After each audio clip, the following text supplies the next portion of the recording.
गेल्या वेळेस मी जेव्हा आले होते शिवसर्वोदय शास्त्र करण्यासाठी तेव्हा मनामध्ये तर लयच विचार होते आणि एवढी टेन्शन मध्ये होते, तरी पण मी इथं आल्यानंतर स्टेबल झाले होते.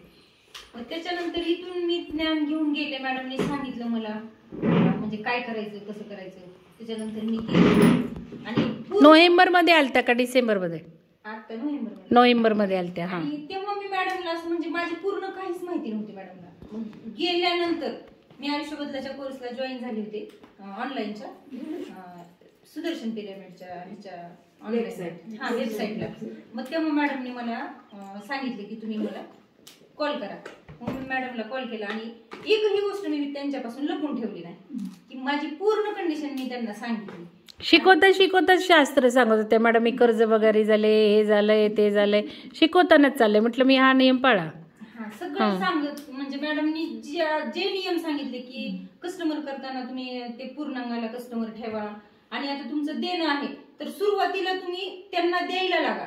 देण्याचे इंटेन्शन मी पूर्ण माझ्या वहीमध्ये लिहून ठेवलं की मी त्याचे पैसे दिले आणि रक्कम तर एवढी की गुंता खूपच मोठा. मी मॅडमला सगळंच बोलले. मी त्यांना एक म्हटलं, तुम्ही कर्जबाजारी झालाय, तुम्हाला पैसे हवेत बरं का, तुम्ही कर्जबाजारी झाला, हा उठा की, तुम्ही कर्जबाजारी झालाय, तुम्हाला पैसे हवेत, पहिल्यांदा पैसे दिलेत पाहिजेत, पहिल्यांदा पैसे द्या.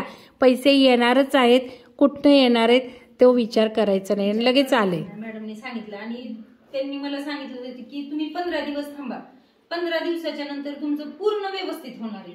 माहित नव्हतं त्यांना पण की कुठून येणार काय येणार माहित नव्हतं आणि मी अक्षरशः रडत होते मॅडमला बोलत होते तेव्हा. कारण आता माझ्या 2 मुली आहेत, एक एम फार्मसी झालंय आणि एकीचं आता बीएड चालू आहे, ती पण दोन्ही लग्नाला आलेल्या आहेत मुली. आणि असं समोरच्यांची अशी कंडिशन की आता हिनं कर्जबाजारी झाली, मुलींचे लग्न कसं करणार काय करणार.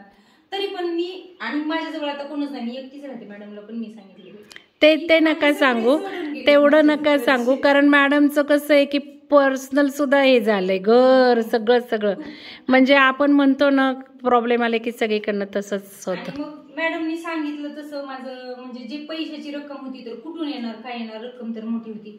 तर 2 ठिकाणचे माझे बँकेचे कामं झाले आणि त्या ठिकाणाहून मला 10 लाख रुपये मिळाले.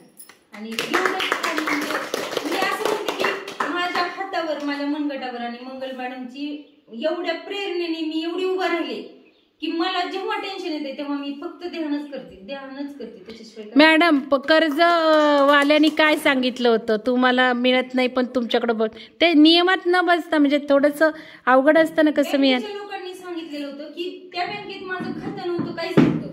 मी माझ्या भावाचं लोन भरत होते कारण मी त्याची जागा घेतली होती आणि सांगितलं होतं की तुझ्या कर्जाची रक्कम मी अशी फेडते.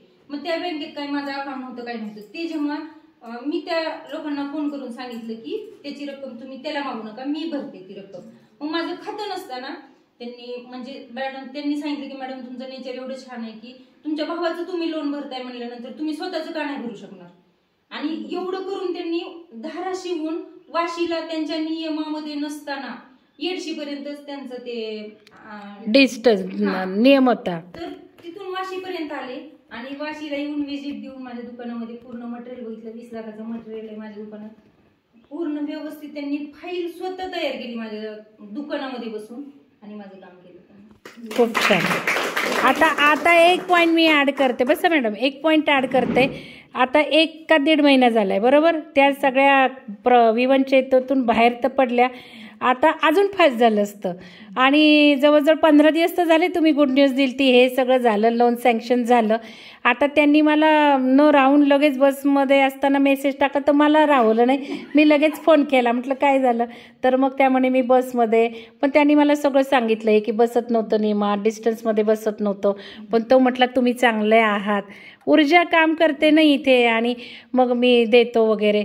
मग म्हटलं ठीक आहे तुम्ही ग्रुपला सांगून टाका. मग दुसऱ्या दिवशी अपेक्षित होतं पण माहिती नाही काय मॅडम प्रवासात किंवा नंतर राहून गेलं त्यांच्याकडनं.